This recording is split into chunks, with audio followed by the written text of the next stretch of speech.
আমি ৰূপপুৰহাট সমষ্টিৰ অন্তৰ্গত দগাঁও ডিংগাঁও জিপিত প্ৰায় সহস্ৰাধিক লোক একেলগে ৰাইজৰ দলত যোগদান কৰি পেলাই সকলোৱে প্ৰতিশ্ৰুতিবদ্ধ হয় যে আগন্তুক দিনত যিটো কংগ্ৰেছৰ পৰিয়াল কেন্দ্ৰিক ৰাজনীতি, AIUDF আৰু বিজেপিৰ ধৰ্মীয় মেৰুকৰণৰ ৰাজনীতি, হিংসাৰ ৰাজনীতি উফৰাই অখিল গগৈৰ নেতৃত্বত ৰাইজৰ দলৰ পৰা বিধায়ক নিৰ্বাচন কৰিব বুলি সকলোৱে প্ৰতিশ্ৰুতিবদ্ধ হয় আৰু সকলোৱে প্ৰতিটো গাঁৱৰ প্ৰতিটো ঘৰত তেওঁলোকে গৈ পেলাই ৰাইজৰ দলৰ প্ৰচাৰ কৰিব বুলি প্ৰতিজ্ঞাবদ্ধ হয়।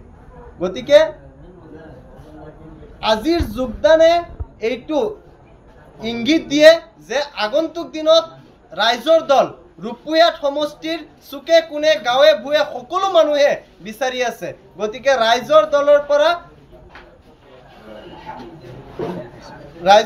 পৰা প্ৰাৰ্থীক জয়ী কৰোৱাৰ কাৰণে সকলোৱে সংকল্পবদ্ধ হয়।